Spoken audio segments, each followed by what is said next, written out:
देश का सबसे बड़ा जहर है जात पात, ऊंच नीच, भेदभाव। और गांव गांव में ये रूढ़िवादिता बहुत है, गांव गांव में अंधविश्वास बहुत है।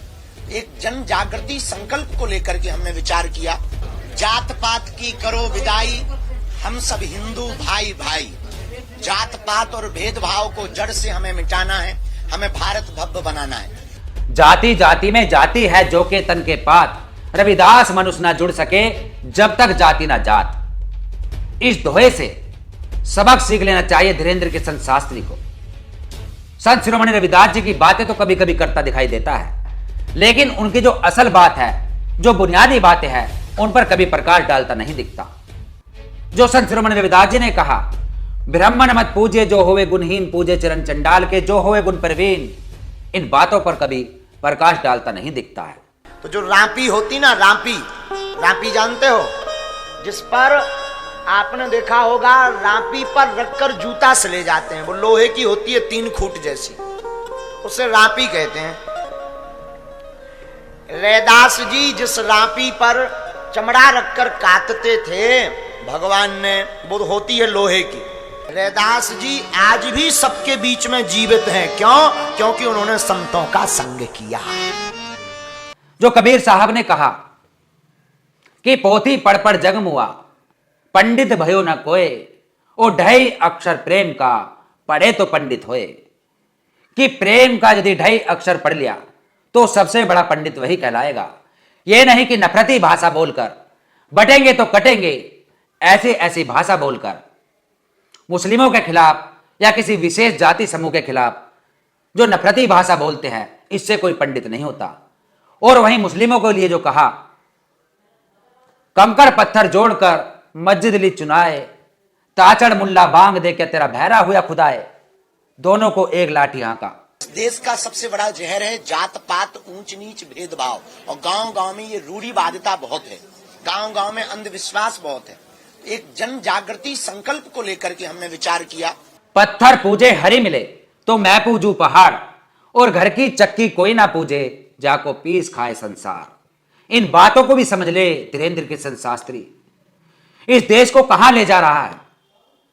इस देश के अंदर जो महापुरुषों ने एक सपना देखा था कि यहां पर समानता स्थापित हो, यहां पर सभी लोग मिलजुल कर प्रेम मोहब्बत से रहे, उस सपने को क्यों चकनाचूर कर रहा है धीरेन्द्र किशन शास्त्री?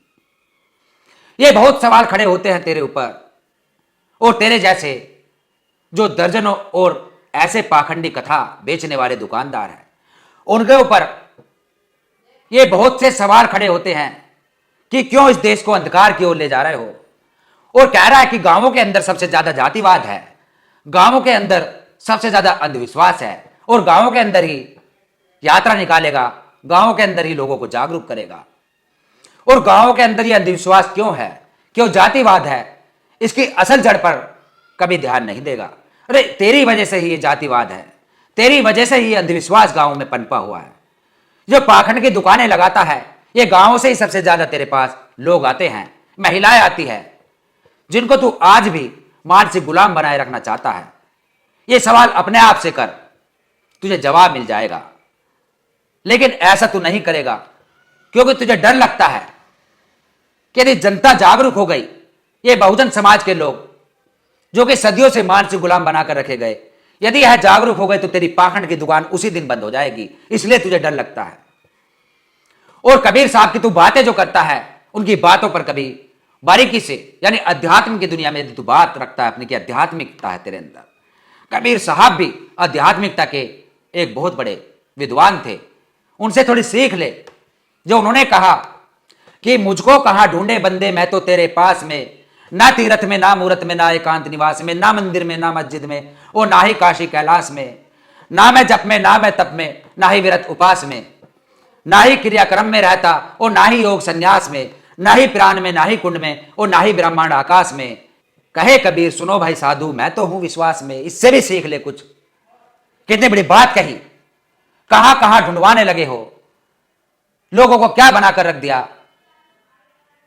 अरे उनको समझाने की बात यह है कि वो सब जगह है, हमारे अंदर भी, तुम्हारे अंदर भी, हर जगह है।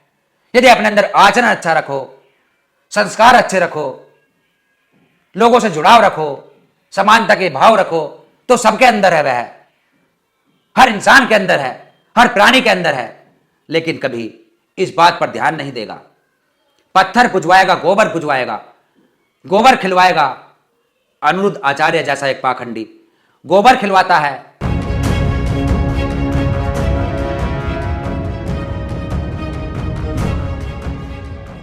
इस बात को लेकर के अब हमने ठाना है 21 नवंबर से 29 नवंबर तक हिंदुओं को जगाने के लिए हम 160 किलोमीटर की राम राजा ओरछा तक बागेश्वर धाम से पदयात्रा कर रहे हैं। बिछड़े और पिछड़े लोगों को गले लगाएंगे और हम भिक्षा मांगेंगे कि हिंदू एक हो जाओ। ये हमारा देश जो सबसे ज्यादा गरीबी की तरफ जा रहा है, बेरोजगारी बढ़ रही है, इसके सबसे ज्यादा गुनाहगार ऐसे पाखंडी ही है जो कि इस जनता को गुमराह कर रहे हैं, असल मुद्दों से भटका रहे हैं, मानसिक गुलाम बना रहे हैं। पाखंड की दुकानें इनकी चल रही है और उनको पाखंडी बना रहे हैं। खुद तो पाखंडी है, जनता को भी पाखंड की आड़ में उनको पाखंडी बनाने का जो काम कर रहे हैं। कबीर साहब ने और भी कुछ कहा, बहुत कुछ कहा। हम पढ़ते हैं, समझते हैं, गहन अध्ययन करते हैं अपने महापुरुषों की बातों पर, उनके कथनों के ऊपर, और उसके बाद हम धीरेन्द्र कृष्ण शास्त्री को चैलेंज करने का अपने अंदर दम भी भरते हैं, अपने अंदर हिम्मत पैदा करते हैं कि ऐसे पाखंडियों से हम कभी ना डरे, इनका हम सामना कर सके डटकर, क्योंकि हमारे अंदर तार्किक ज्ञान है, हम तार्किक हैं, हम विज्ञानवादी हैं और इसलिए हम आशावादी हैं। हमें आश है कि कभी ना कभी ऐसे पाखंडियों की दुकानें जरूर बंद होगी और वह दिन जल्दी आएगा कि इनके षड्यंत्र का पर्दाफाश होगा। कबीर साहब ने कहा, इसका भेद बता मेरे अवधू साबुत करनी कर ले तू, डाली भूल जगत रे माही जहां देखूं वहां तू का तू।